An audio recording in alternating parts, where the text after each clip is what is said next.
Hey, what's up, everyone? Welcome to another Brap Rant. God, I haven't done a Brap Rant in a long time. It's been, probably it's been a minute.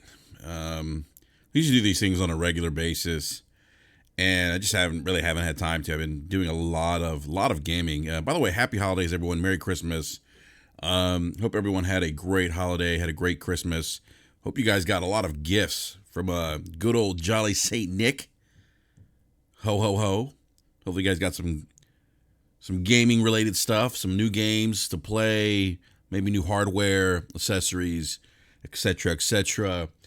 But yeah, we actually took some time off for the holidays for Brap, so we haven't been doing the regularly scheduled Wednesday night Brap shows. But that's going to come back. That's going to be back after the new year, and excited to get back on the wagon and start talking to some video games. We're going to have, it's been a little bit of slower news cycle per se, although there some recent PlayStation 5 news in terms of tera-flops. Everyone's obsessed with the flops these days, and I'm going to talk a little bit about that. That's really the basis of my rant.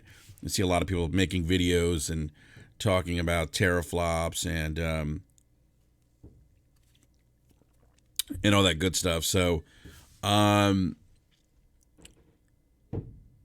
but yeah, I mean, it's been a great holiday. I mean, I've been doing a lot of gaming. Just great sales on both PlayStation 4, Xbox as well, and their respective stores. And then if you're a PC gamer, as you know, the Steam winter sales going on right now, and I've picked up quite a few games on Steam. Believe it or not, I picked up Batman Arkham Knight for I think it was like $5. Picked up the Witcher 3 Game of the Year Edition, which includes both DLCs for my PC for $15.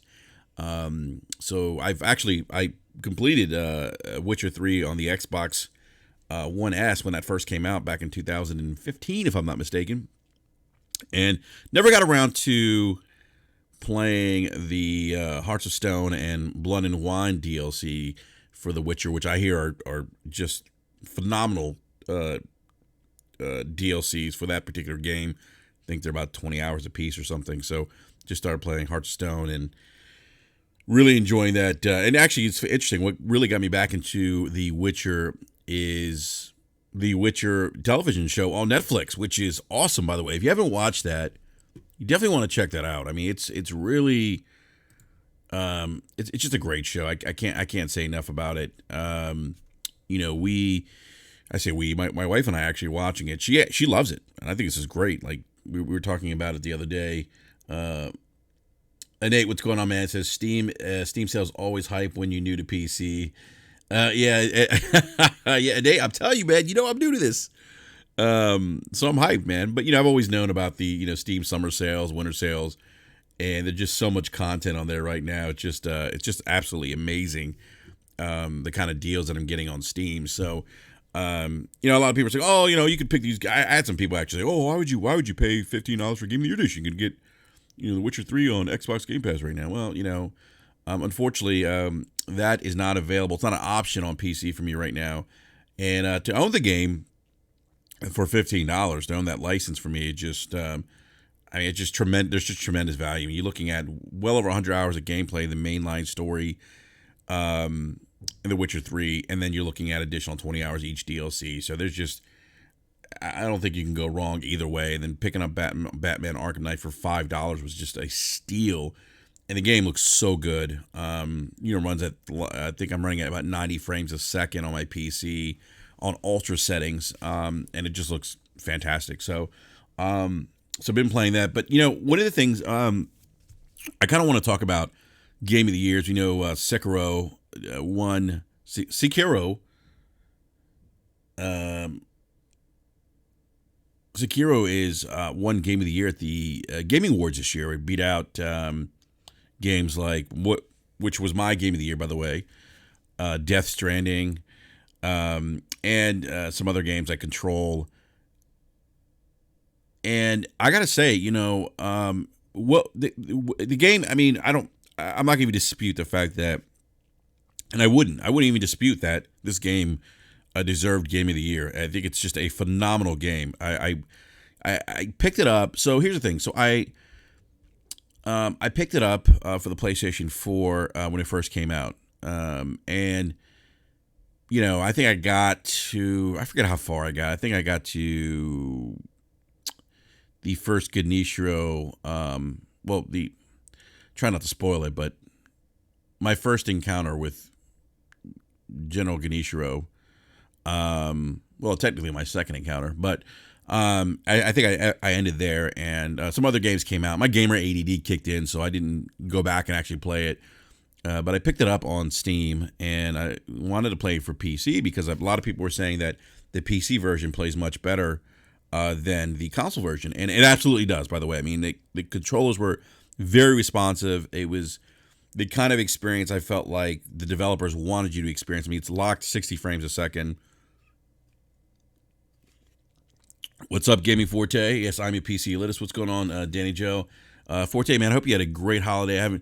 We haven't seen Forte around. You're like missing, man. We miss you, buddy. And Forte, please do me a favor, man. Go out, buy your lovely mother the Ash and Luca gift. I was on Crossfire with her last night. She's a little disappointed. She's a little bummed out, I think. You guys didn't get her a holiday gift, Christmas gift. And she carried you for 9 months. Anyhow, Forte, if you want to join, man, if you feel like joining the podcast, just hop into the BRAP Discord chat, because I'm doing Discord now because of situations or issues with Google that I frankly don't care to discuss, but it is what it is.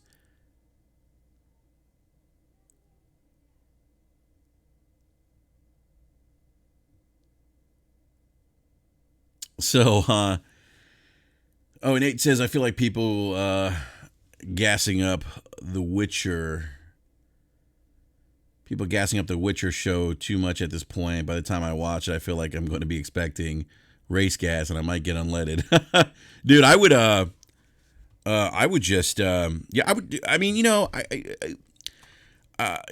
get what you're saying, man. But it's interesting. It's had some interesting reviews. Like I think some people have hated it, and others have loved it. IGN had a really interesting review of the game. Give me a sec, guys. I gotta turn my mic around here a little bit, adjust it. So, The Witcher actually had some interesting reviews. I think IGN did one of the more interesting reviews where they had like 8 different IGN reviewers review the game, and they all had different opinions of the game. I will say this: I can see like people, why people would say, okay, well, I want to, I think some people probably came into the Witcher looking at it as kind of a replacement or as good as what's going on Ice Queen Gaming, as good as like on par as what is it, Game of Thrones.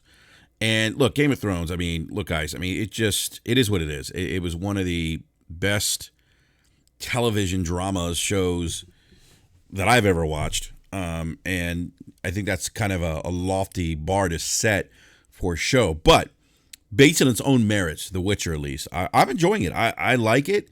There was some confusion in the beginning a little bit for me, because they do like some flashback type things, and they don't tell you that it is.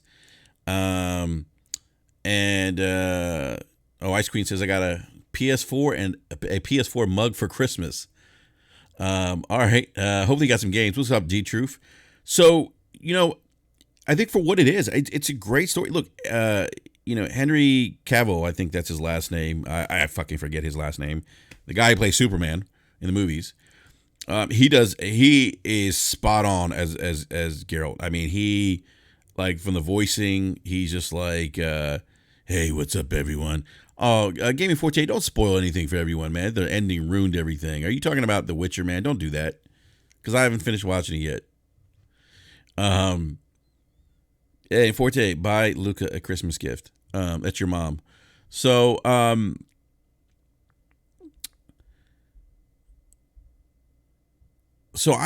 enjoying it so far. Like, I love, what's up, OBJ? OBJ down says, I don't like the game, so I don't really have any interest in the show. OBJ, come on, man. OBJ, You got to play The Witcher, man. You're missing out on one of the best games of this console generation. One of the best. Board Distraction says, can we spoil Mandalorian? No, don't spoil Mandalorian.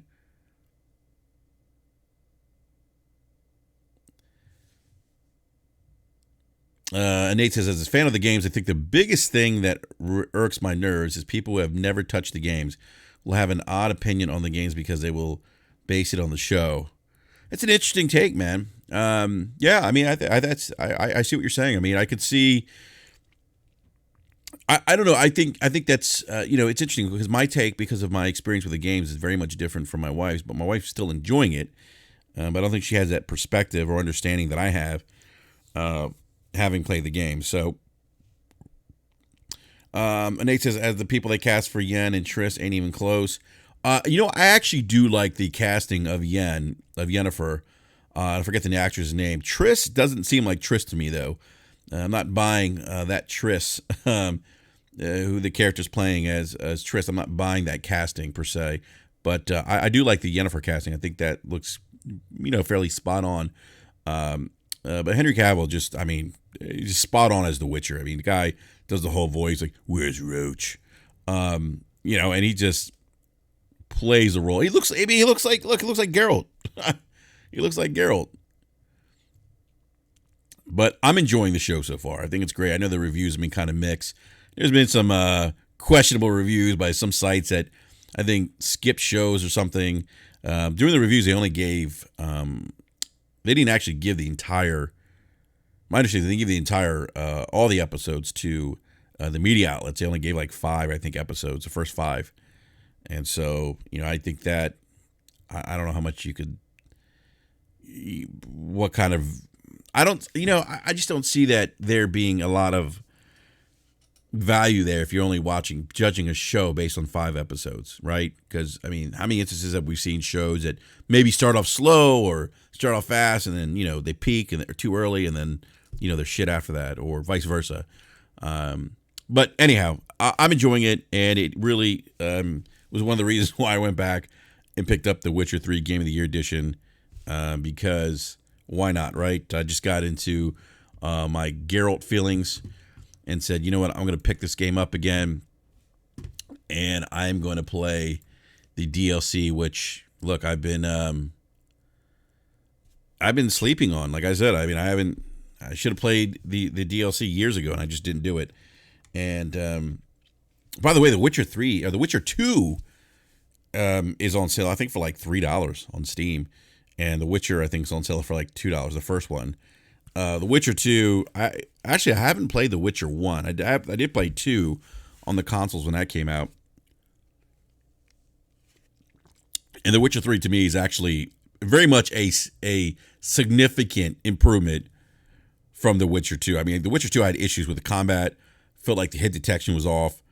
They did improve a lot of the combat from 2 to 3. But it's interesting. I'm coming off Sekiro. Kind of go back to Sekiro. I was talking about that, or as my man Forte calls it, Sekiro. Sekiro. Look, just an amazing game. I mean, I can't speak enough to how good that game is. I mean, the combat, the fighting mechanics, the combat, the boss battles. I mean, growing up gaming, I mean, it's almost like I remember like playing like I always think of like Metroid. I think about Mother Brain as the main the final boss battle of Metroid, if you guys remember Mother Brain. But I remember all the bosses before Mother Brain, and those are memorable bosses. I don't remember all the the boss battle or the names of the bosses of Metroid. Mother Brain just stands out because it's Mother Brain. It's pretty easy to remember, but I remember those boss battles. I mean, like I remember how those bosses look. I remember the feeling of beating them and the reward of it. The feeling of just being rewarded. And Nate says, I accept no matter how much they remix Souls games, they just ain't for me. Dude, I hear that, man. I know a lot of people that feel the same way, Nate, that, And it's interesting. It's one of those games. It's one of those. That's an interesting point in it because I think it's one of those series that Souls, Bloodborne, Sekiro. It's one of those games. I mean, they're great. I think they're great, but they're not for everyone. I mean, I totally see that. People don't like playing Souls, and that's fine. Dan and Joe B says the last boss in Sekiro is the best boss fight this gen. Dude, I will get to that in a minute. That boss fight is no joke. OBJ down says, "Hell, I like to see Cyberpunk show. I love the atmosphere. I would love to see that too, man." But it's playing Sekiro and just going through it. And look, I'm not gonna lie. I was using YouTube videos to figure out how to fight bosses because one, I was trying to get to that game as quickly as possible. So I know some people are like, "Oh, you don't watch YouTube videos. You gotta learn." No, I don't have time for that shit. I don't have time to study. All the moves and learn what, gestures and what moves, the bosses are going to do. I don't have time for that. I just don't. But let me tell you, even with the YouTube videos I was watching, that shit was still challenging. But yeah, I mean, it's just such a good game. And I actually enjoy the story. There's actually a pretty good underlying story with Sekiro. And I love, it being set in feudal Japan. I think that's an awesome setting. Gets me excited for Ghost of Tsushima. But I gotta say, there's very few flaws in that game. And it's one of the best games that I played this console generation. And I would say it's my runner-up game of the year. I still give the nod to Death Stranding because Death Stranding was such a unique experience for me. But look, if you like the Souls games or Bloodborne's actually great. I got to finish Bloodborne. I still haven't finished that, believe it or not. My backlog is real. And I still got like Shenmue 3 to play. I haven't even, that's still in the steel case. I haven't even unwrapped that yet. Plus some of the games I still got Outer Worlds to finish. My backlog is real. But I got to say, Sekiro's a close runner-up to Death Stranding, which was my game of the year. But just a great game. I just wanted to talk about it. Yes, Daniel B says, and Sekiro bought us the Smooth Challenge.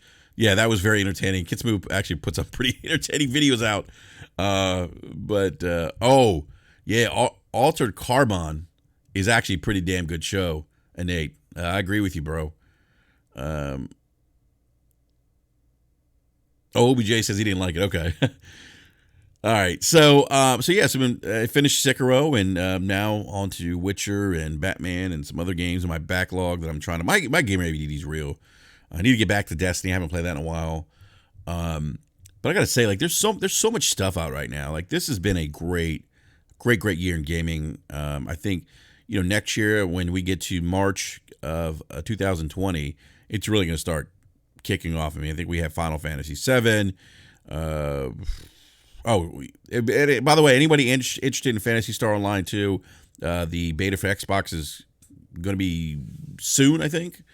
I know I think you can sign up for it now, so if you guys have any interest in that, I suggest doing it. I'm a big fan of Phantasy Star. Played Phantasy Star on the OG Xbox, on Xbox Live, and it was just a fun game at the time, and I'm looking forward to that. But, Final Fantasy, Resident Evil 3, the list probably goes on and on in terms of what we're going to see.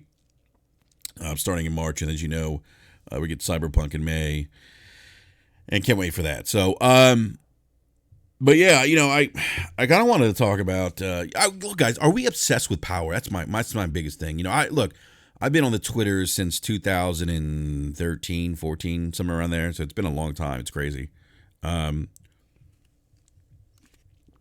think Tim Dog was like one of the first guys I followed.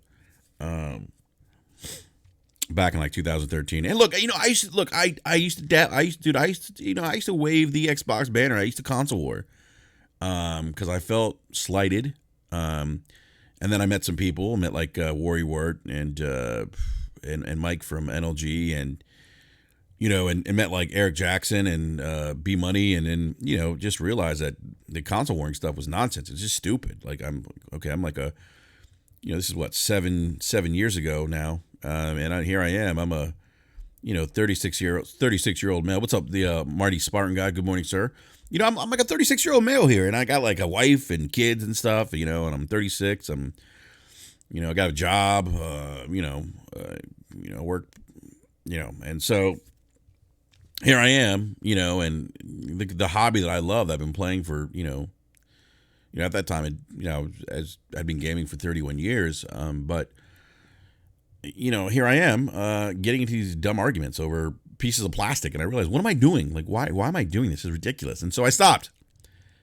What's up, Saltiest Gaming? What's up, my dude? Hope you and the family had a great holiday, Salty. And so I did. I used to wave that flag. Whatever, Forte, of that 46, sir. Oh man. But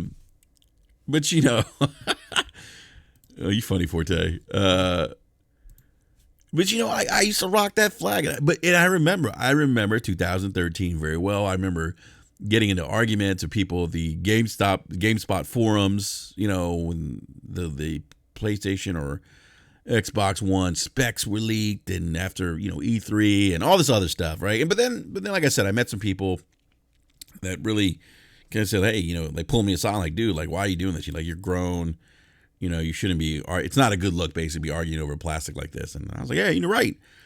And when I stopped doing that, my enjoyment for gaming just went tenfold again. Kind of brought me back to why I was gaming in the first place. But although I don't mind a good debate every once in a while, do like to do that. But look, I feel like at this point it's funny. Like, I see a lot of YouTube videos about everyone's doing Xbox One X specs and PlayStation 5 specs. Everyone's got their own takes. Most of the videos are pretty similar. I think everyone's using pretty much the same information or has access to the same information. I have heard some things from people. We've had people on the show that are in the industry, and I'm not going to say their names, but I've heard things from them regarding both consoles in terms of power. And look, the consensus is that they're pretty much very close in power. They're going to do great things, and we're going to see a significant improvement in the quality of games. And that's, to me, should be the focus. And I think that's what's up, Mooch? Yeah, great morning rant. Guys, I was actually on Crossfire last night. If you didn't get a chance to watch Crossfire, definitely check that out last night. It was a great show. Had a great time with Mooch and Xbot and Luca and Undead. Just a great show. But and so it's interesting. Like I feel like I'm reliving. Like I'm like having flashbacks of 2013 and all this talk about power. And then when the Xbox Scorpio came out, all the talk about power. And I said this on Crossfire last night. It's like, at the end of the day, like I understand power, but like, are we too obsessed with power? Like, is this a thing? Like, seriously, like, are we overthinking this power narrative? Are we so obsessed? Why is power so important? And like, Mooch, you and I have been gaming for a very long time, sir. And we have,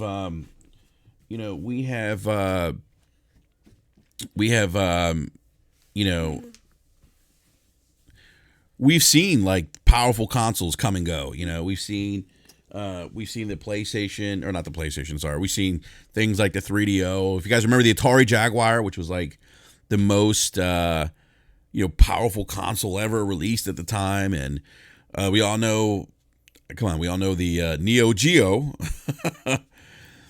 And, it's, let me tell you something. The most powerful console never wins, typically. The PlayStation 4, believe it or not, is actually, that's very true, Forte. It says power is nothing without great games. Look, I get being excited for new hardware. Like, look, I'm excited. Like, I think it's great. Like, I think it's awesome that these consoles are pushing, console hardware to the next stratosphere. That's awesome. But I'm not going to be overly obsessed about, is the Xbox Sex more powerful than the PlayStation 5? How many teraflops does it have? Which one comes with, vinaigrette and ranch dressing on the side? Which one has the secret sauce? I don't care about that. I don't care about that because I've been around long enough in the gaming industry to know that power doesn't mean anything unless you have games. It just doesn't.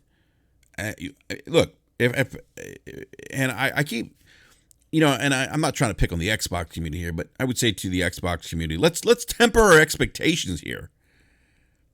I see people saying, "Oh, 12 teraflops." Well, yeah, I mean, I know Phil said. Essentially, Phil Spencer quoted. He said that the Xbox Ones or the Xbox Sex, as I call it, the Series X. I call it Sex because it's easier and because I think it's a sexy looking console. I think he said it's twice as powerful as the Xbox One X, and he said it's also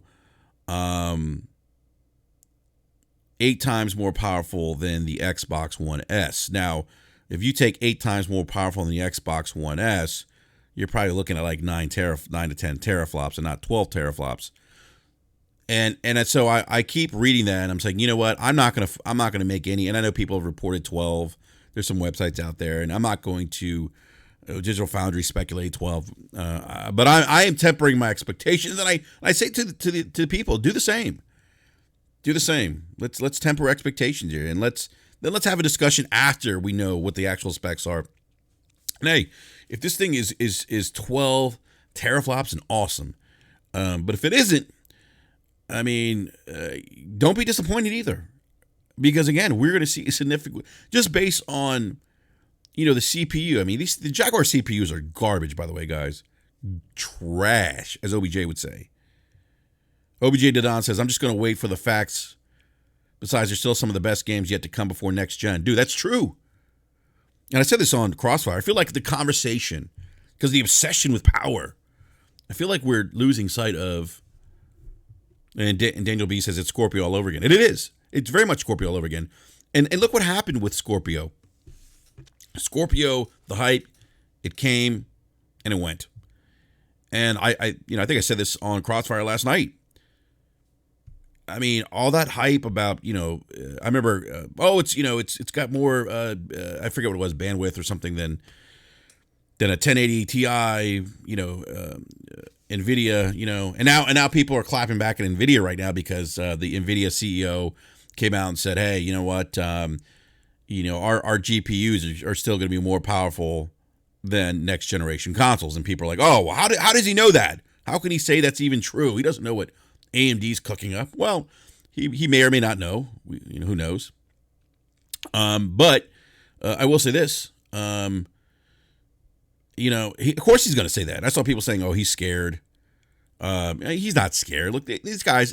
Of course, he's got a product to sell. He's not going to go out there and say, "Oh, well, next gen consoles are going to be kicking our ass." These guys are.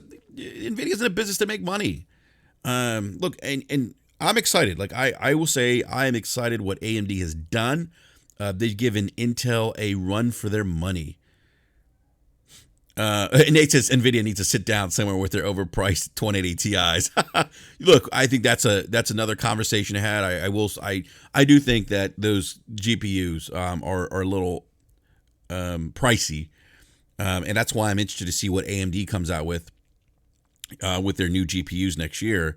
And look, AMD's done a great job. Like I have an AMD 2700X CPU, and I'm perfectly content with that. I know some people are like Intel people, but I mean AMD and their CPUs are,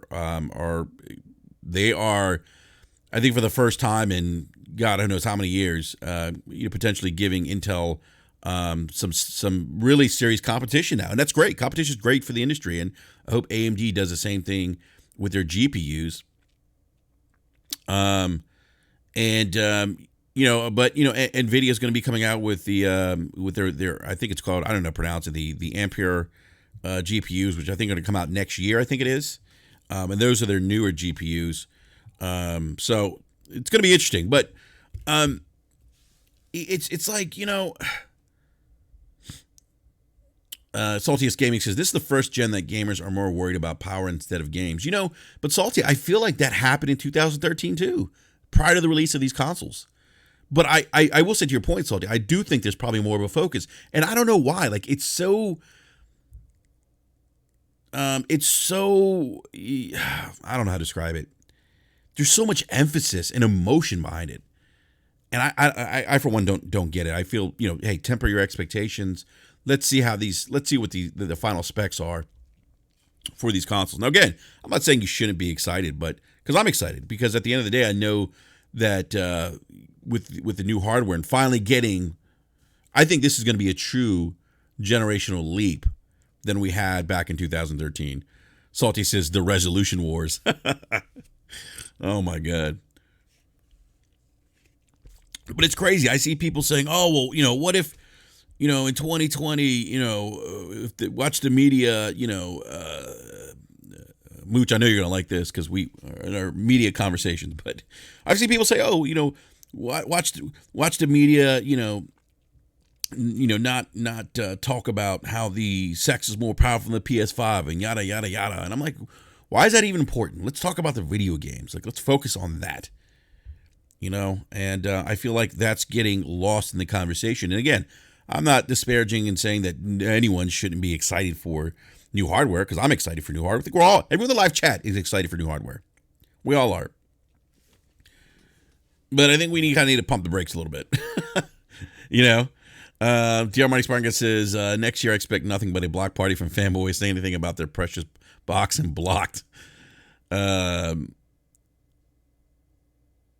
Salty is saying $399 PS5 would be very enticing. Yeah, Salty, I agree with that. And so there's that rumor that's out there now, 9.2 teraflop PlayStation 5, which I think, by all stretch of the imagination, is still a very good damn system. I mean, you're looking at it being twice as powerful as the PlayStation 4 Pro. And look, Sony. Someone in the chat earlier said, talent over power. We all know about Sony's talented first-party studios. And look, I mean, even if you own a vanilla PlayStation 4, like I played God of War on a vanilla PlayStation 4, and that game looked incredible. Look, one of the best looking games I played this generation. And that's on a base PlayStation 4. So, we know the talent that Sony has. And so, I mean, I'm thinking 9.2, holy shit. Can you imagine what, Guerrilla Games, can you imagine what Sony Santa Monica can do with that? Can you imagine what Naughty Dog can do with that? You start talking, and you think about the CPU increase and the SSD. I mean, there's a lot to be excited about. Oh, Forte's in here. Hold on, I got to put my headset on. Yo, what's up, Forte? You still talking about this?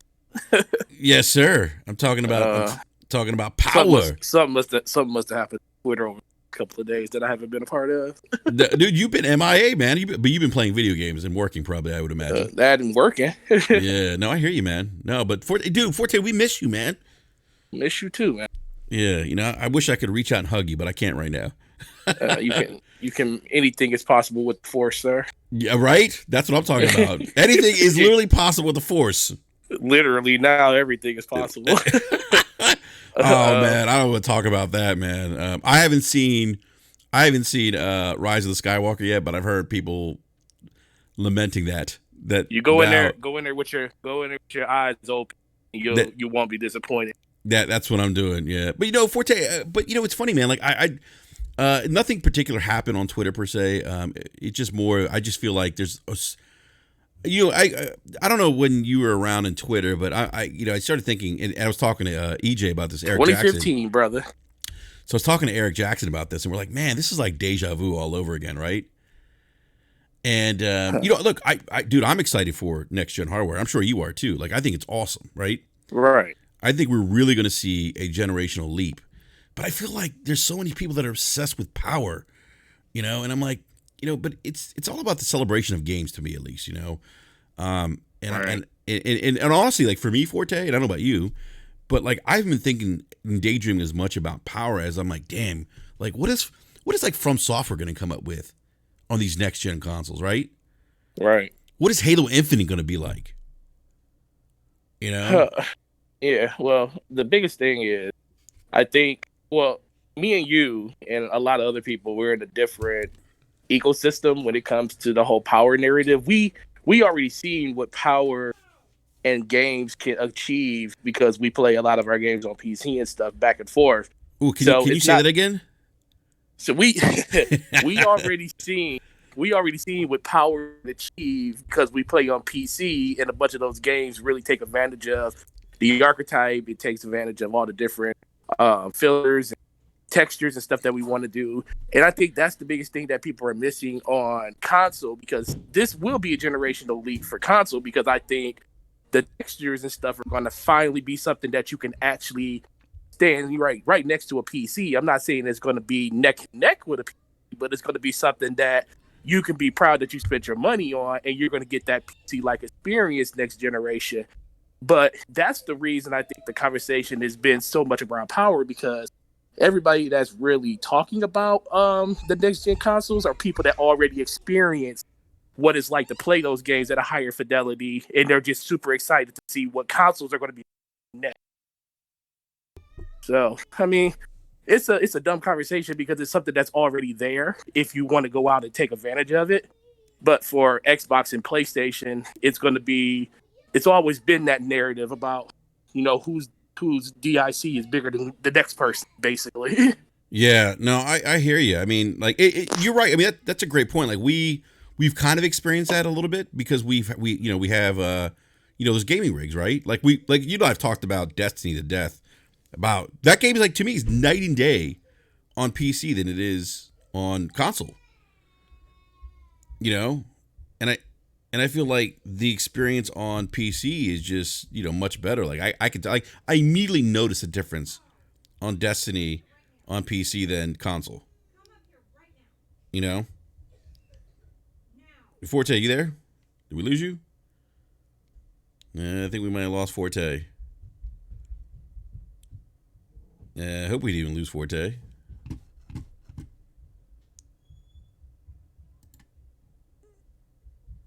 Forte's actually muted. All right, so Forte's muted his mic, so that's all right. But yeah, I mean, I think Forte brings up a good point. But to my point though, what's up, Al? Alcoholicost is in the house. He says tera-flops. Hey Al, are you? Let me ask you something, Al. Are you available right now to hop on and join this brap rant? Clarence Flynn says, I hope all consoles succeed. We need competition in the industry, so companies have to give us new and improved products to stay relevant. Dude, I agree with that 110%. And Nate says, Destiny 2 is a good example, but I will say every game isn't such a stark contrast on PC. That's a good point, Nate, but my experience is that most of the games that I played on PC have been much better than their console counterparts. Like, I remember playing Gears 5 on my PC and just being like, holy shit. No, but that's the thing. Like, as I was saying with Forte, like, it just, to me, it's like a lot of deja vu and this need to be more powerful, and that's why that was kind of why I want to do this rant. Like, I was just, again, posing that question: are we obsessed with power? Or are some of us obsessed with power? And to me, it's and I think Salty has said this. He feels like this is the one generation where people are so obsessed with power. But at the end of the day, I mean, it always comes down to games. So Tal says tera-flops don't matter if the games suck, and that's true. It's always going to come down to content. So, but speaking of power, though, there is a more recent PlayStation 5 leak. Al says, unfortunately not available, about to run out. Want to stop and say what's up, and please look forward to PS5 and Xbox Series X news soon. So Al's saying we're going to get some more PlayStation 5 and Xbox Series X news soon. So that's probably going to be happening in the next couple of weeks. I would imagine keep January 7th. Keep that in the back of your mind as we're going to get some Xbox Series X related news on the 7th of January. And then I know, look, the PS5 is going to do some kind of event in February.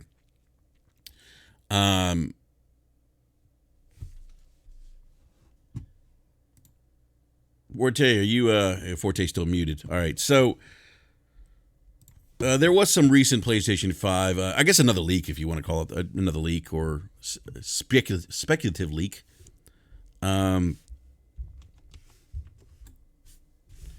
Regarding the price of the PlayStation 5. So, it's interesting. If you go back to this early console gen, clearly, I think Sony really found a lot of success with being $100 cheaper than the Xbox One that had the Kinect bundled in. And so now there's some rumors out there that the PlayStation 5 is going to be 9.2 teraflops of power.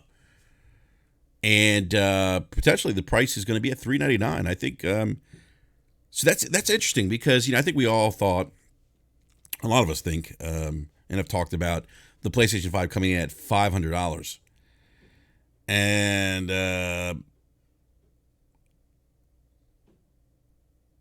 Nate says, yeah, PC has been getting lucky lately with all the Yakuza games coming over. If you want to play everything, you still need to have a PS4. Sony knows it. And then, Nate, that's actually why I'm getting a PlayStation 5 for sure. That's a great example. But if you look at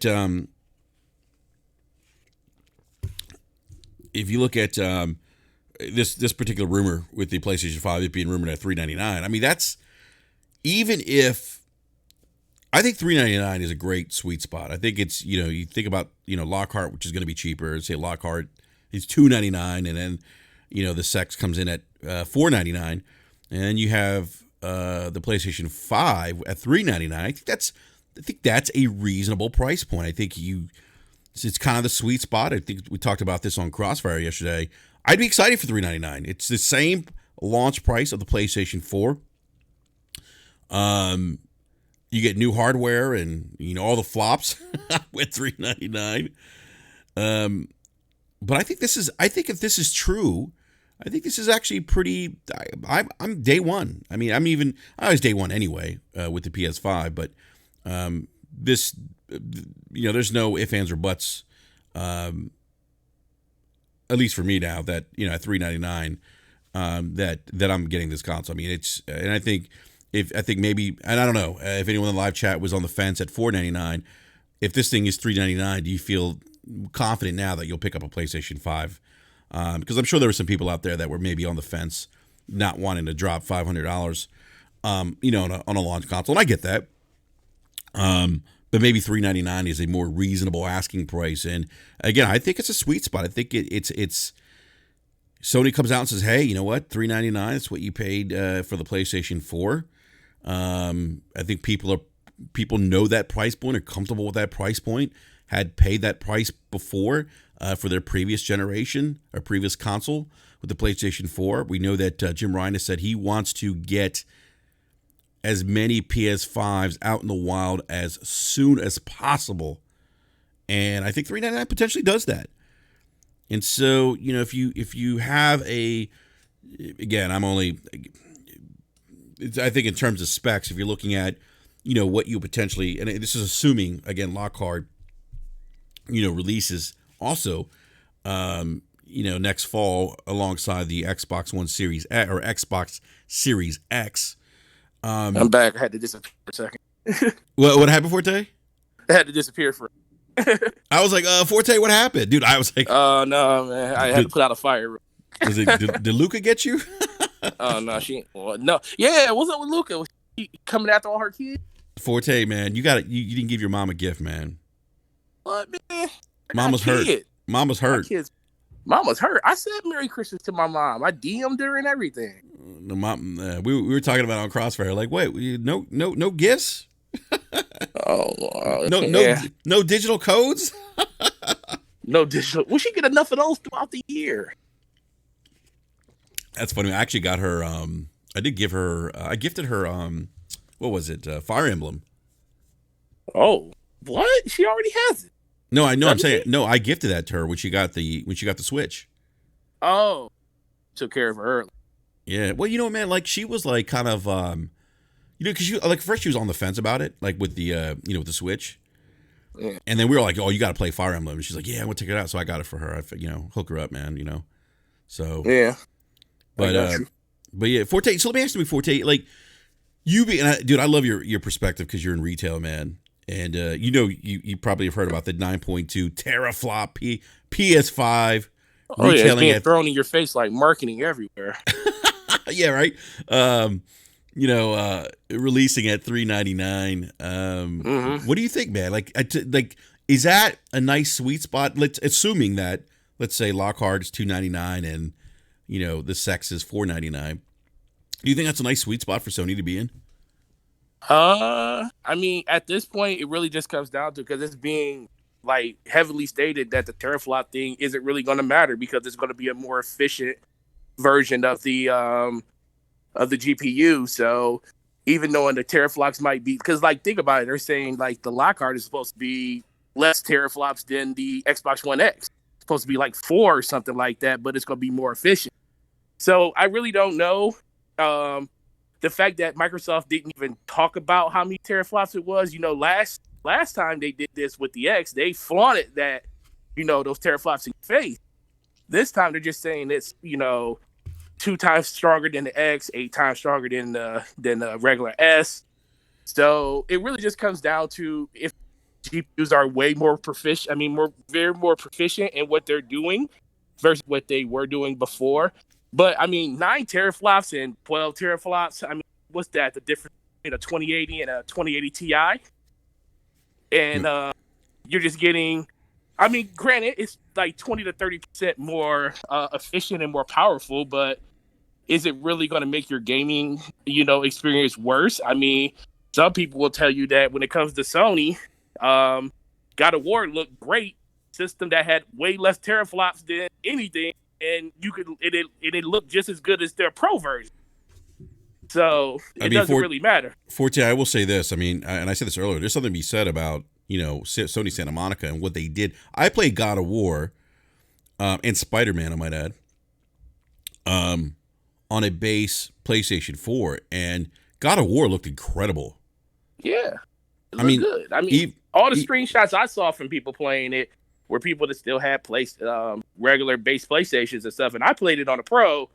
And I mean, outside of just getting slightly better textures, a better frame rate, other than that, you were pretty much playing the same. I mean, granted, you're playing the same exact game, a little bit more performance behind it, but not that much better performance. And that's why I kept saying like upgrading to a Pro.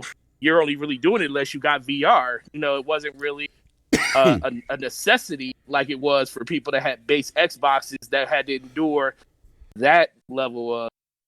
Well, I'm not because it was pretty bad. But when it comes down to it, I just overall this whole narrative with people talking about power, it's good, but then it also can be the worst thing in the world because Microsoft, we don't know what's going to happen. I mean, that's why I'm pretty much just waiting for official news to come out from these things because, PlayStation can come out being everything like 12 teraflops. We don't know. It just really comes down to what they have in the archetype, but does it really matter? Because the games are all that matter. And we already know people are going to go out and buy PS5s because of the games they have on offer. Yeah, I mean that's a great point, man. Like, and what's interesting? I heard you say, Xbox like it's 8 times more powerful than the Xbox One S, right? Right. Isn't that like a 1.7 teraflop system? Yeah. So isn't that more along the lines of like 10 teraflops as opposed to 12? Yeah. Let's just hope that Phil Spencer isn't, fact checking himself before he makes these statements because he put his foot in his mouth. This is interesting. Like I see people saying 12 because he said twice as powerful. But then he says, right. Over 8 times more than the S, and over 8 times isn't a definitive number. So you're assuming over 8 times, and you're probably assuming, 9 to 10 teraflops. Xbox to that. I mean, but right? I mean, does that make sense? Though. I'm trying not to read into that because overall, I think Phil Spencer gets a bad rap. Because he likes to speak to the community, he likes to talk his mind, he likes to not be filtered and stuff like that. But when you're the head of a conglomerate like Xbox and part of the Microsoft team, you kind of have that happens naturally. So hopefully he's just, it's an underestimate versus you not being what is being promoted. But then again, Microsoft never came out and said exactly what it was.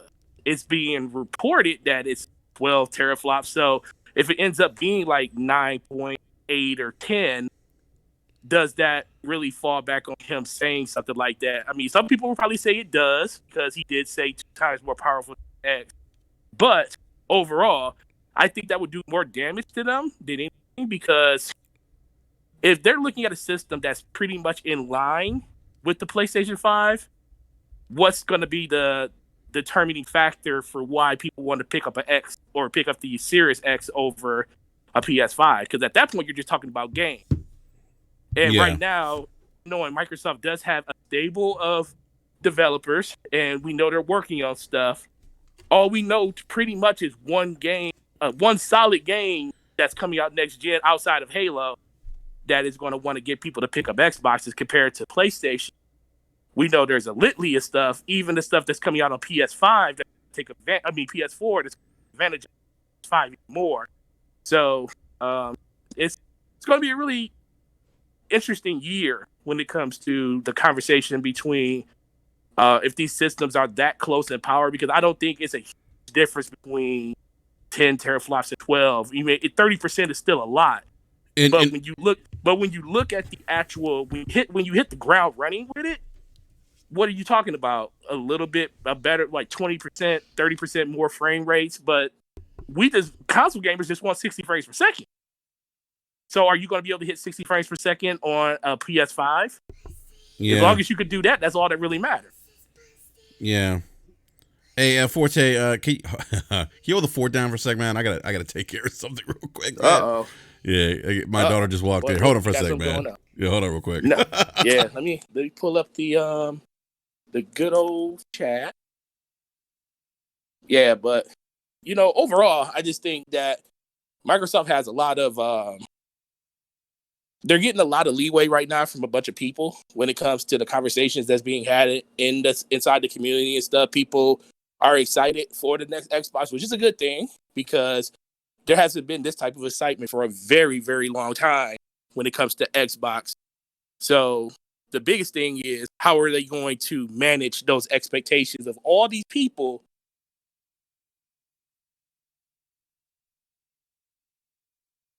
next system in there, bringing in their house? That's what I'm looking forward to. Just the type of conversations that are going to be had between the fans and developers and all these games that's going to be coming out. See, look at the chat.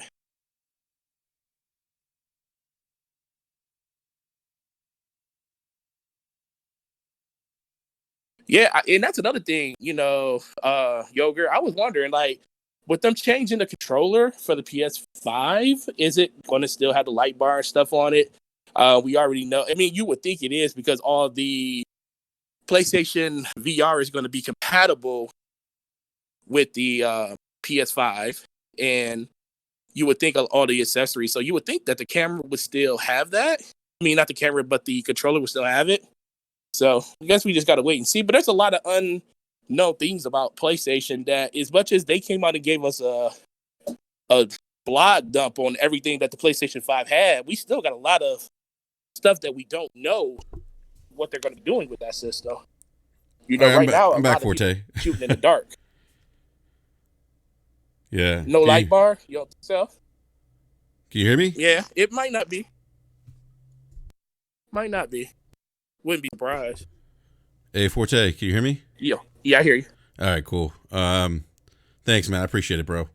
My daughter came downstairs. She's like, "Oh, I need to watch." She wants to watch some kind of show. I don't know. Yeah, we just went down the road of how, like, PlayStation stuff like that, and that's another thing I was thinking about. We know so much information about PlayStation, but we really nothing. Yo, that's a good point, man. Like we don't know. We don't know. We think we know something, but we really don't know everything that we need to know.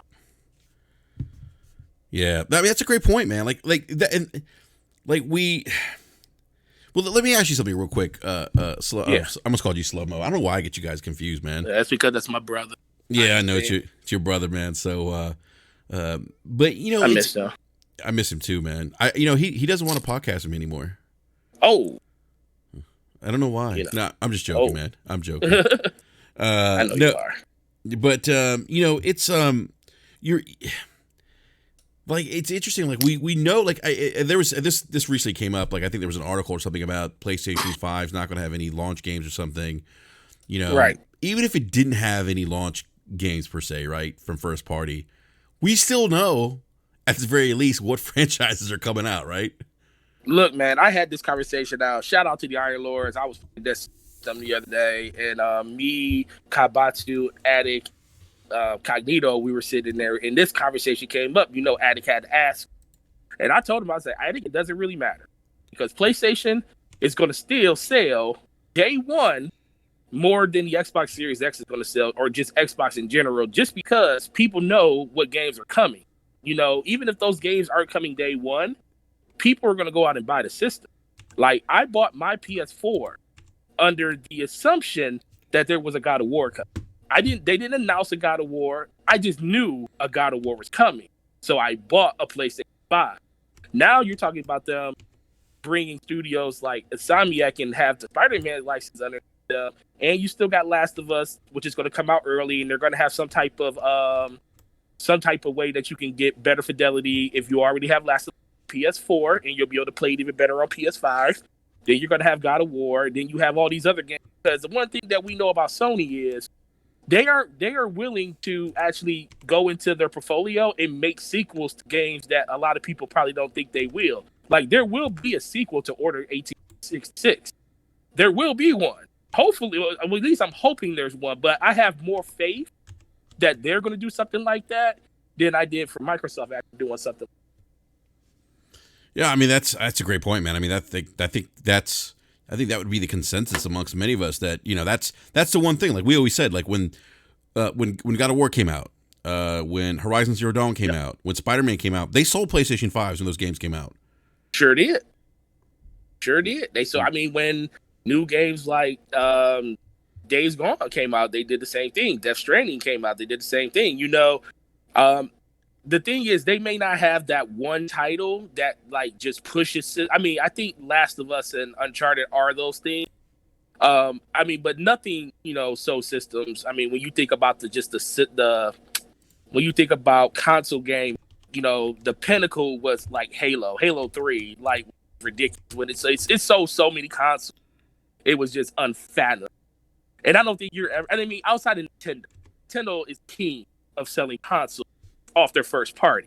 So I don't think anybody's going to come close to that ever again. I think Nintendo's the only one that keeps upping that ante when it comes to their first party titles and how their games sell attach rate wise versus their consoles and their games. But people understand what PlayStation is. They understand what the brand is. They understand what they're getting from that system.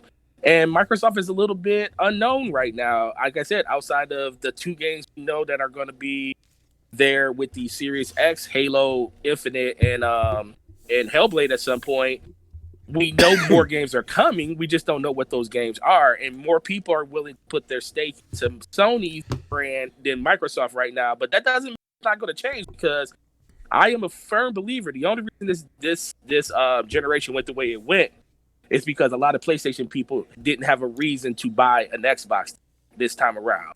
Compared to last generation, everybody had a reason to buy an Xbox. So even if you were a Sony fan, you went out and bought an Xbox just because it was either the third-party games were better, or Microsoft had just way better first-party games at the beginning of the generation, and so it was kind of hard to ignore it.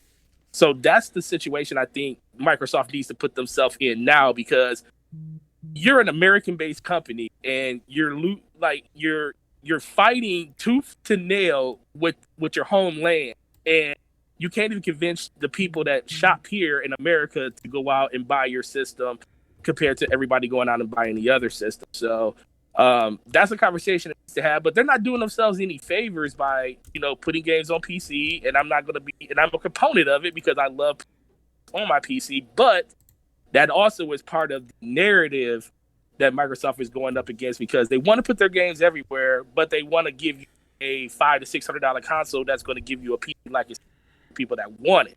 So how do they dig in and benefit from both sides on a consistent basis? Because I can see sales doing very well in the beginning, but once those sales start dying down and the hype for the system dies down, how are they going to sustain that? How are they going to, once people get those systems in their hand, they say, oh yeah, this is just as good as a PC. But then what happens when new hardware for PC starts coming out? It starts, those systems get kind of left in the dust after a year and a half, because we all know technology is fast and it waits for no one. So what's going to happen then? That's going to be the question for the long-term success of what these systems want to do, because sooner or later PC will catch up if they're not already there and pass them all over again. Then you're in that situation where people's like, well, why would I get an Xbox? My PC is more powerful than anything that's available right now within a year and a half of that system coming out.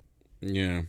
You know, it's interesting, man. Like, you brought up, like, you know, the fact that they have, you know, their ecosystem on, you know, multiple platforms now, right? With PC and console. But, you know, honestly, like, they don't, I don't think they don't care. I think the biggest thing for them, and you may agree with this, Forte, is that, you know, they want people to get into that subscription model. You know, they want people in Game Pass. They want people, and I think eventually you'll see Game Pass and xCloud, you know, bundled together, you know, be one of the same, you know. So I don't see that. You know, I think for them, this console just kind of look. We have everything for everyone. You know, if you want, we always hear them talk about options and tearing down the walls, and I just think this is another option for them. But it's interesting because they also say, you know, that we don't believe in traditional generations, right? And that's in stark comparison and contrast to what Sony's doing with the PlayStation 5, where this is kind of a reset, right? And so I think it's going to be interesting how that plays out. Like, are people going to, because I think they also said, like, no console left behind, right? With the Xbox. Yep, they sure did. So how does that pan out? Like, how does that work? How do you get a game like Senua's Saga to run on the X or the S? Look, man, that's the one thing that they said that is absolutely not true. That I'm telling you right now, as a person that wants everything that Phil Spencer that comes out of his mouth to be absolutely correct, that is definitely not going to be the case. It may be the case in the beginning of the generation for next gen, but at some point, something's going to get left behind. Because maybe Microsoft may not leave those systems behind, but third party definitely will do it. Because guess what? They're not going to mandate you make a game for a 9-year-old console at that point. They're just going to say, hey, just make the best version of the game they want to make. And that's the one thing Slow-Mo's been always talking about. You know, when it comes to their developers, they don't really put a mandate on them. They let them make what they want to make. So how does it look when you go to your developer and say, hey, we the code for this older system, where it might compromise the vision of the game that they want to bring out? I'm sorry, I don't want to see Hellblade compromised or anything like that because of that. And people are going to say because of the archetype being, you know, x86. Okay, that's fine. x86 is a good thing, but it's just the narrative that's going to be built around that. You know, when people see the original Xbox and they say that this game is available on there, people are going to instantly say in their mind, like, oh, this game's going to get held back because of the older system. Because consoles and PCs, even though they're close to each other, they're people consider them to be the same. They're not the same. They're still different. They're still different animals, different archetypes when it comes to how you actually use them in power. And I think that is going to be something that a lot of people have to find a way to overlook. But at some point, they're going to have to move on from some of these older consoles.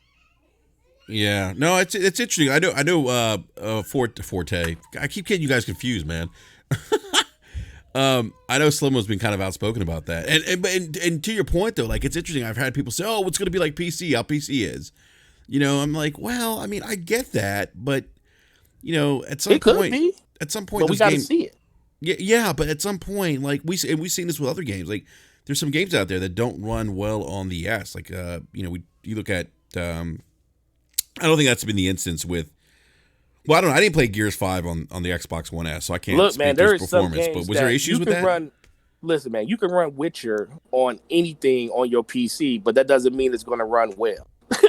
Yeah, and that's kind of my point. Like, it's funny. Like, I had this debate with Mike Mullis over at NLG, and I'm like, dude, like, it's at some point they're gonna stop. And he's like, no, it's gonna be like PC. I'm like, yeah, but do you want that? Like, do you want a compromised experience? Like, is that what? Like, right, are you okay with that? Like, is that what you try to say? Like, I'm not okay with that.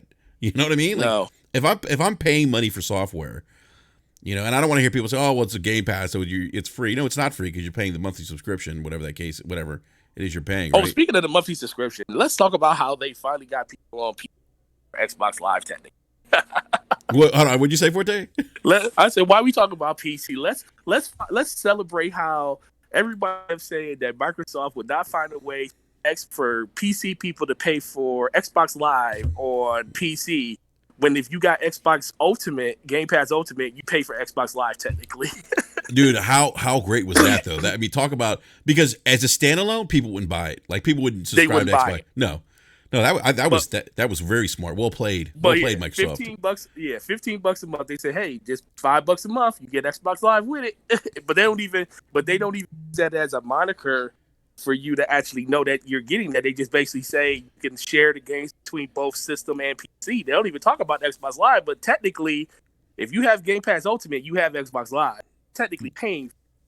That's true, man. Like that was a brilliant move by them, man. Like because you're right, because with everything else, you don't need Xbox Live to talk with your friends on PC. Like we know that.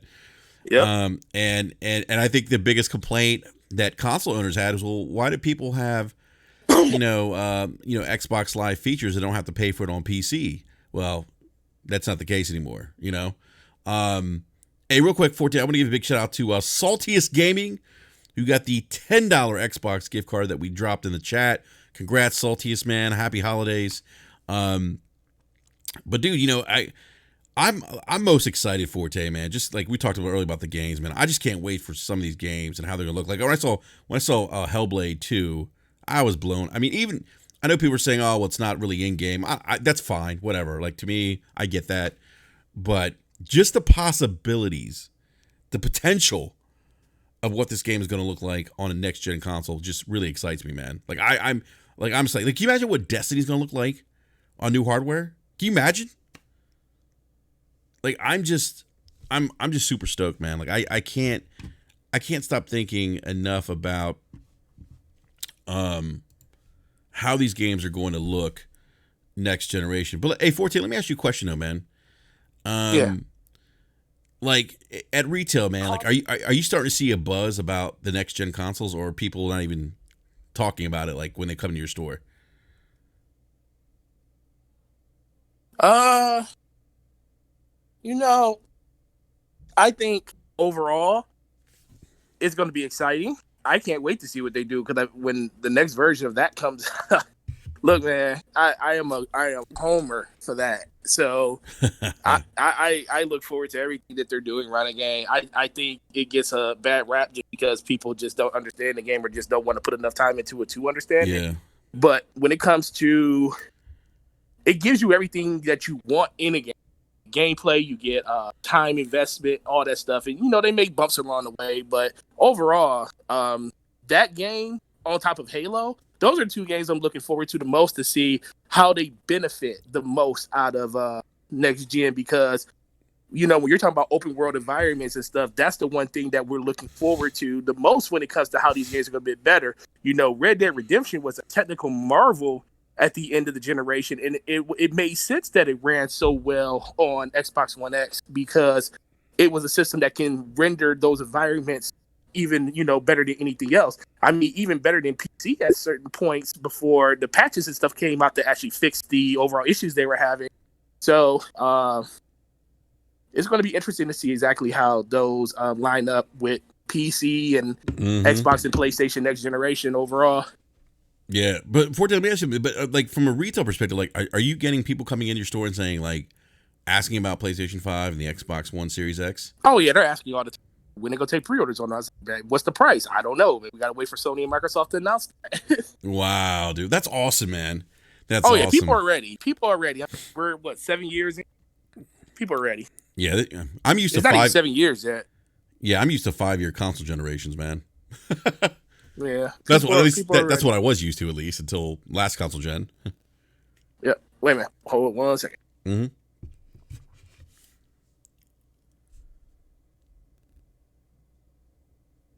Yes, Z Black Rider, we did say Destiny, sir. Z Black Rider says next gen console should be mostly in line with PC. That's the thing. Like, people have asked me, like, am I going to upgrade to a a Series X, and the answer to that is no. I just got my PC, and this is probably where I'm gonna. It's funny. I'm actually gaming more now that I got my PC than I did on console. I don't know why that is. I just am. I just like sitting in front of my monitor, my nice racing chair, and reclining a little bit, and playing some video games. I love that. And no, I'm not gaming at 4K. I'm 1440p. But graphically, I mean, these games look awesome, and so. But that's kind of like what kind of circle back and what my original rant was about. Gamers being over obsessed with teraflops. And the interesting thing is we don't know ultimately what these specs look like. We'll probably hear something January 7th regarding Xbox, but we don't know. A lot of this is speculation. We don't know what the real world performance is going to be like. And D-Troop says I have a Series Z. Fuzzy Builder says when I gamed on PC, I spent more time modding than gaming. It's again, like, we don't know what the back. We don't know. For I'm talking about, like, just again the speculation of hardware. We don't know what the real world performance of these consoles is going to be like, which goes back to my previous point. Like, it's all about the games, and I just, like I said, man, you got back, you got on Twitter in 2015, man. I can tell you, this is like deja vu going back to 2013. Oh yeah, I mean this conversation was something that everybody had back then. So when the Xbox One X was coming out, people were harping about the power narrative and everything before. And even when PlayStation, this is the thing, I think the misconception of PlayStation and Xbox in 2013. I think PlayStation, the only reason the power narrative came up a lot, and people don't want to admit this, is because PlayStation was $100 cheaper and more powerful. So it was like a double whammy Xbox. And the conversation out there was, not only is your system weaker than ours, it's $100 more. So the conversation around power only started then is because the $100 price point and the price performance was so much better on PlayStation. Think about it.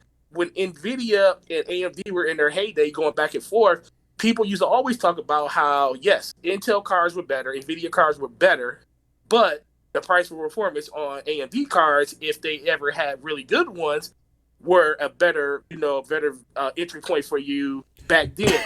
Hasn't been the situation as of late in the generation because NVIDIA is killing it in that regard. So now we're starting to hear that same conversation all over again. But the only difference is we don't have a price point to go along with these systems to see exactly if that price performance is going to be worth it for you or not.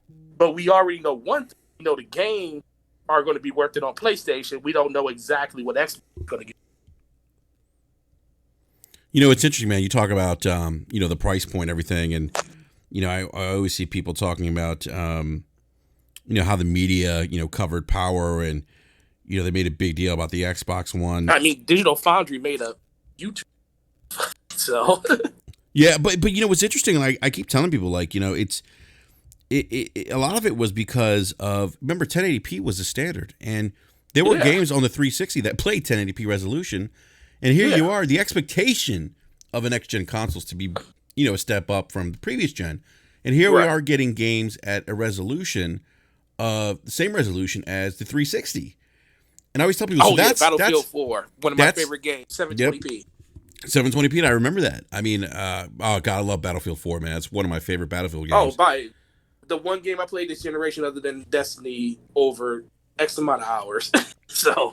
Oh my God, I used to play. What was the map? Metro or something like that? Oh yeah, Metro, the one where you go inside the subway and stuff. Oh my God, dude, that was my favorite map, man. I used to love playing that. But yeah, I mean, I think that's what people forget. It wasn't like media bias, as some people say. It was the fact that, the expectation, 1080p being the standard, right, and the fact that you had a console that was making where the resolution for these new games, there was no improvement from the previous generation. So that was kind of and then being $100 more, like you said, that was the big thing, which I think why Phil Spencer said we're never going to lose in the power narrative or the price narrative ever again. Like, that's just not going to happen. Before I want to ask you a question before we wrap up this brap rant, man. Yeah. We are wrapping up the decade of the tens, right? Uh-oh. It's been dude, I mean, I got to say, dude, it's been a phenomenal decade of gaming. Mm-hmm. So I got to ask you, sir, what is your favorite game or franchise? It can be either or. Right. Of this past decade. Man, so many games this decade. Well, what was yours? All right. So I'm gonna go. Well, you know what? I'll tell you. Go ahead, man. I go still up. I'll tell you. So, my favorite game of the decade is, of course, Destiny, because you can't put over $8,000 or something and say it's not your favorite game of the decade. Because I play ever since that game released. That's pretty much the only game I really truly played consistently, and I always can go back to it. And the way you play a game and how much you play it and how much you enjoy the game really characterize what a game of the decade is for you. But if I had to go outside of that game, God of War was definitely it was my favorite game this whole generation. You know, when it came to single player story narrative game. Once again, one of the only few games I put down to play, put Destiny down to play was that game. And the one we talked about earlier, Witcher 3, that game literally opened up an interest level in, story design, the way that they do their questing in that game. Side quests in that game were better than some of the missions in that game. DLC was, way better than some of the story missions in the game. That game really meant a lot overall for me. And I played the Witcher 2 on Xbox 360, and I played Witcher 1 on PC because that was the only place it was available. Oh, Forte, let me ask you, how is Witcher 1? I have not played Witcher 1. It's pretty long in the tooth. I mean, it's enjoyable. You can get it for really, really cheap on GOG. I mean, I think it's on Steam too, but I know it's on GOG. I think Steam right now is like $2. Yeah, it's a good buy. But the thing about that game, controls on it absolutely suck. They're horrendous. But that's the only downside to that game. But overall, the game is still really, really fun. And if you want to get more of a backstory into everything that's going on in Witcher, outside of reading the books and stuff, that's a really good medium to do it in. Mm-hmm. So I enjoy that. So I would say overall, like single player games, when it comes to God of War and Witcher, those are by far my favorite ones of this generation. And then when it comes to multiplayer, it's going to be Destiny. Yeah, those are great picks, man. I mean, they're right. The Witcher 3 really kind of just the sheer scale of the game, right? The attention to detail kind of redefined, that open world genre. I think in a lot of ways. I mean, and the improvement from Witcher 2 to 3 is it's there. I mean, we talked about it. Luca actually talked about it last night on Crossfire. Like, going from 2 to 3, and she's like, yeah, there's significant improvements from 2 to 3 in terms of the gameplay or fighting mechanics. And there's a lot to it. And there's a lot to it just because, Grand Theft Auto 5 actually came out this generation, this decade too. So, that was up there for me, with the whole 3 characters and how hilariously funny that game was and, everything it did in it. But Witcher just took that and went up another level when it came to that type of open world gameplay and stuff like that. So just I got more memorable things in Witcher than I do a lot of other players. Yeah, no, I dude, I think that's a solid choice, man. I mean, that's probably top 3 for me. But dude, I'm gonna go. Don't say Death Stranding. Don't do it to yourself. What do you have against Death Stranding, man? I don't have anything to do against it. I think the wound is still wide open, and I think at this point you probably haven't got a chance to sit down and really contemplate your decisions if you pick that game as your game of the decade. Oh, come on. I don't think that means you're about to pick this as your game of the decade. No, I'm not. It's my game of the year, but not game of the decade. Okay. Well, that's what I was saying. I will give you your game of the year, but if you were to say game of your decade, I was like, bro, I'm gonna say this, man. My game of who's Bolt OK?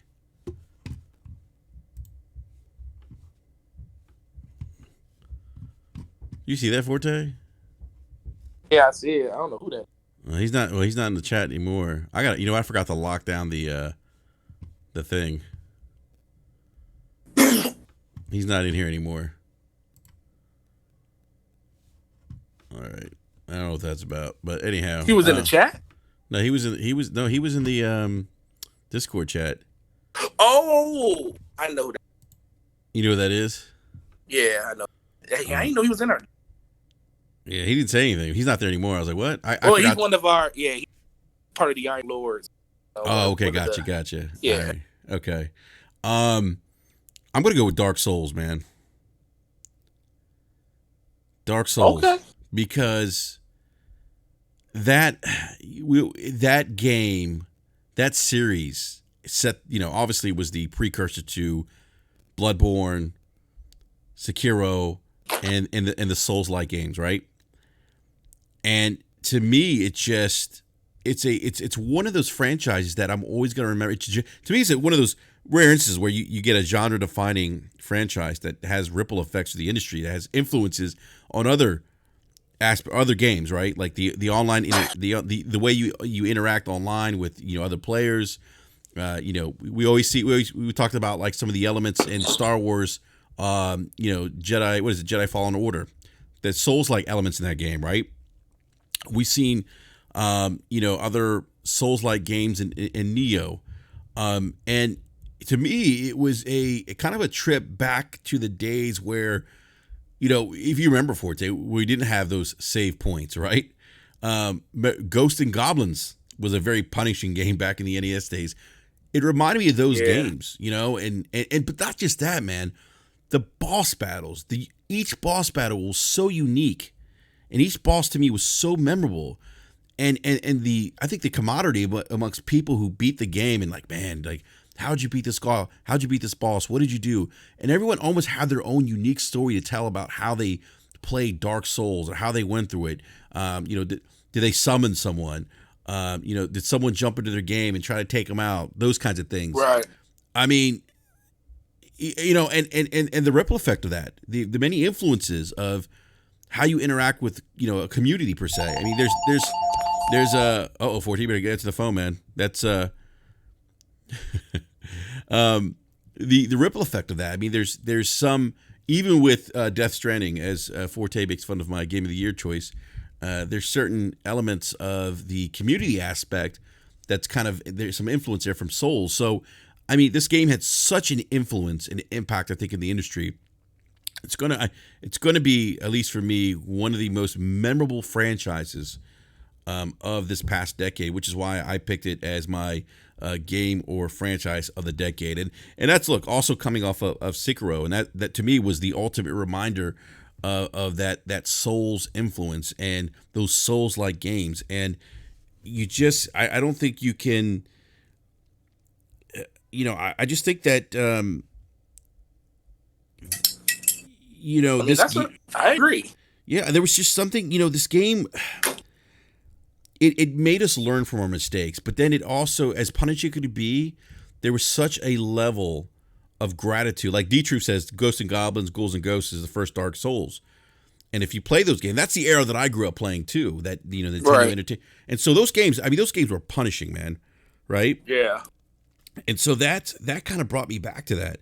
But I think the impact of Souls too, outside of some of the influences it's had on other games, is that it was a very personalized experience for a gamer. I think each individual had a story. Each gamer had a story to tell on how they played that game, right? And I think that is one of the unique things. DePort Distract said I'm an ancient gamer. But you know what? I'll say this, for an online game, if I had to pick an online game of the decade, Forte, I'm gonna go with Destiny, man. Kind of hard not to. I'm gonna go. Yeah. What other game, console MMO light or whatever you want to call it, had the kind of impact that Destiny had. And we know, man, that genre is not easy to do.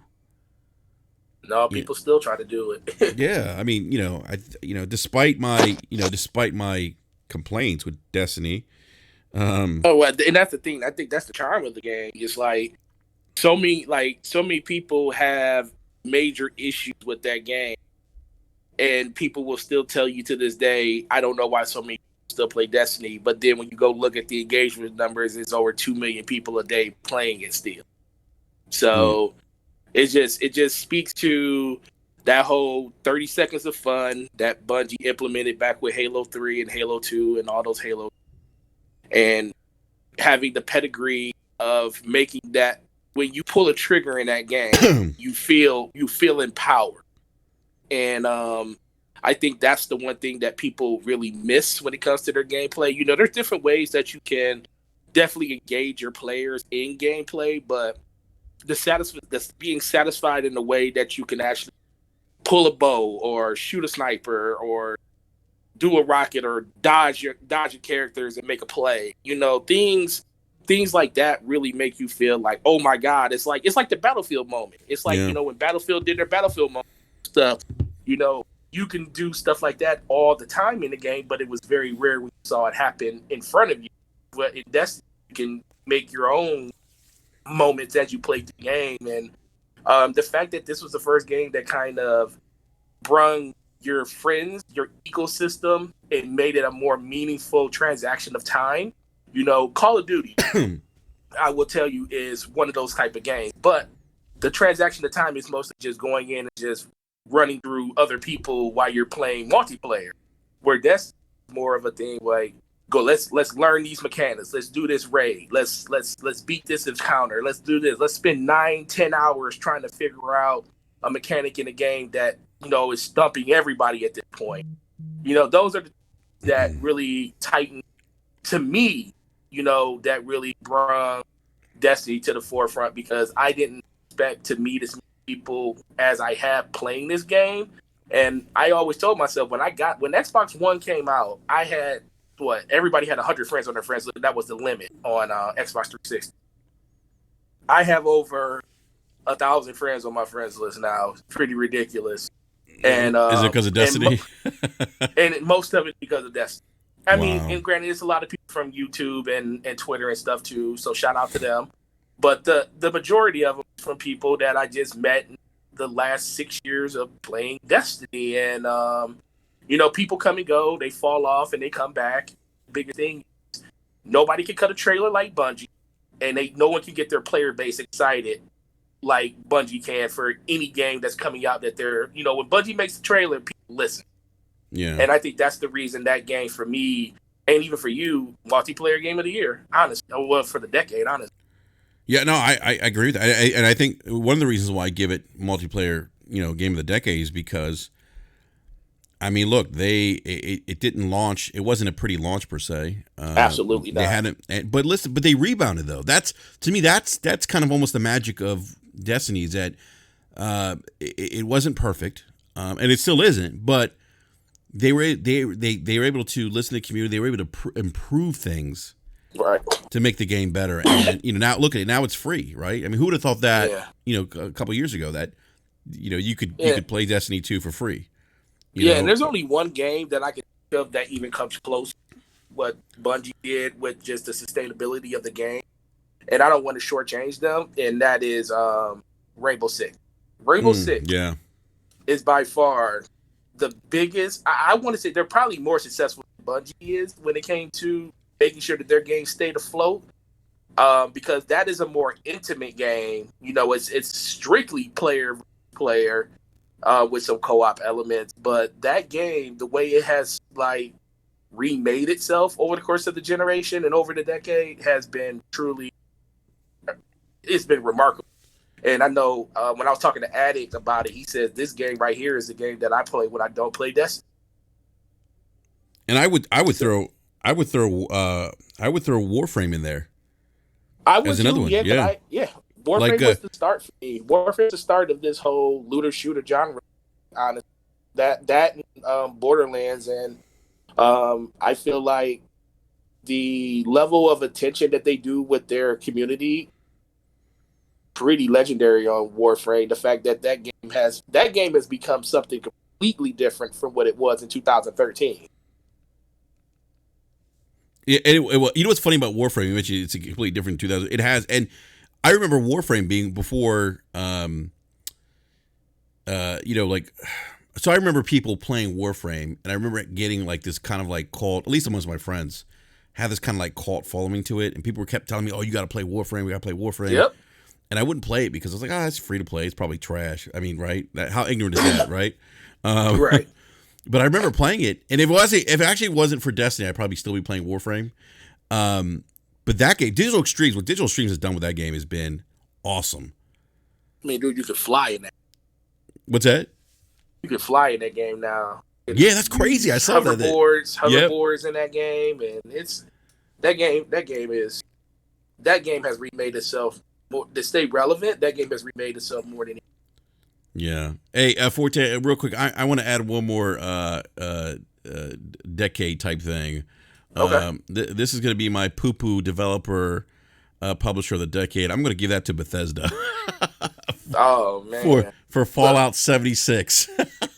See, as much as I want to give it to them because they definitely deserve it, I have to because of that host. I love Star Wars, and how they handled that Star Wars Battlefront situation was great. And the fact that now the game has bounced back because they relaunched it again without, redid the microtransaction story is good. It's kind of hard for me to like argue you when it comes to Bethesda because when it comes to all their games, it's pretty much been like that. I mean, Fallout 4, as much as some people liked it, it still wasn't as good as Fallout 3.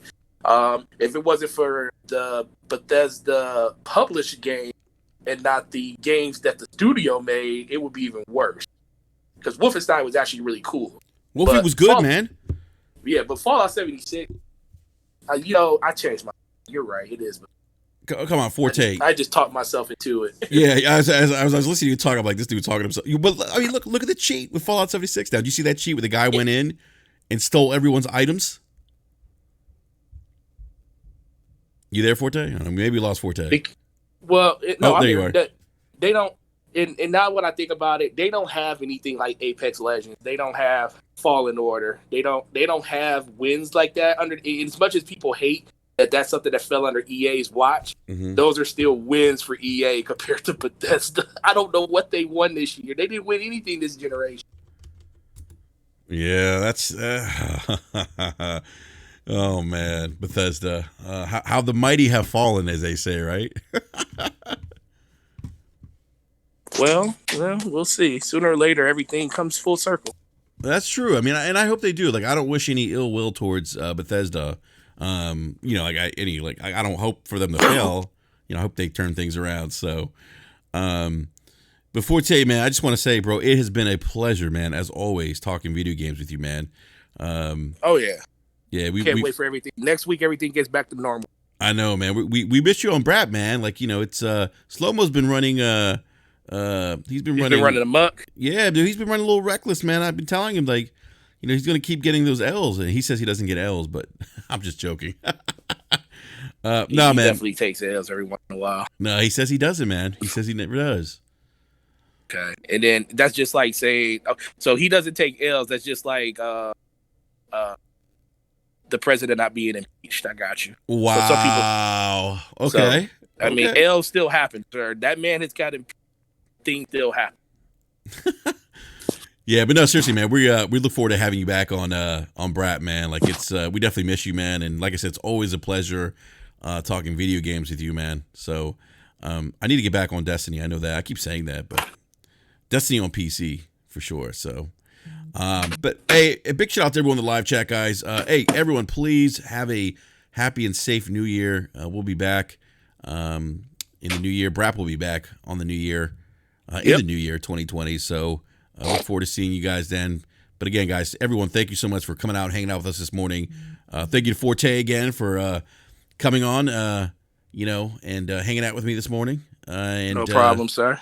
Everyone, please hit that like button. We really appreciate the support. I don't know how we got 6 dislikes. Come on. How did we get 6 dislikes? That's because we were up here talking. We were up here giving Sony so much love. That's what.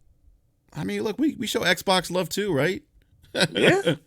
When they deserve love, they get it. Yeah, and we criticize Sony. Like I keep telling, I was very critical about them taking Look, their man, first when party. your boy Jim Ryan came out and said we're trying to protect the kids, we were slandering that man. Yes, we were. We're like, come on, dude. You don't say it. Like, don't protect the kids, my ass. Come on, you gotta do better than that, Jim Ryan. But, well, that's your president. Oh wow, Your president. Hey, he was perfect. Oh wow, how people forget. Oh my goodness, man, that's too funny. You know, we didn't mention Nintendo, man. Like, what about Nintendo as a developer of the decade, man? Look, man, Nintendo is probably the company of the decade when it comes to gaming. Seriously. And probably the biggest comeback of the decade.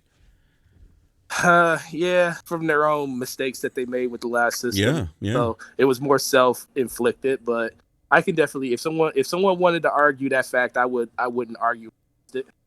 You wouldn't argue that fact. I hear you, man. I wouldn't argue against that if that was the case. I mean, if somebody wanted to say Nintendo is the developer of the decade, I would not argue against them. They, even knowing most of their games that they brought out this generation were games that came out in 2011, 2012, Mario Kart and stuff like that. They still were able to tap into a market of people that never played those games and maximize their attachment rate on their new system. So yeah, you can't be mad at the fact that they're doing what's good for their players. We just want every company to do that on. Oh, absolutely, man. I agree with that 110%, man. So, but all right, everyone. Thanks again for hanging out with us this morning. Appreciate it. Hit that like button again. Appreciate the support. If you haven't subscribed, please do so. Big shout out to Saltiest Gaming again, who was the lucky recipient and winner of our $10 Xbox gift card that I dropped in the live chat this morning. And again, guys, we'll be back here in the new year 2020. So everyone have a safe and happy new year. Forte, let's get some Destiny going. And, we'll see you guys later. Peace. Peace.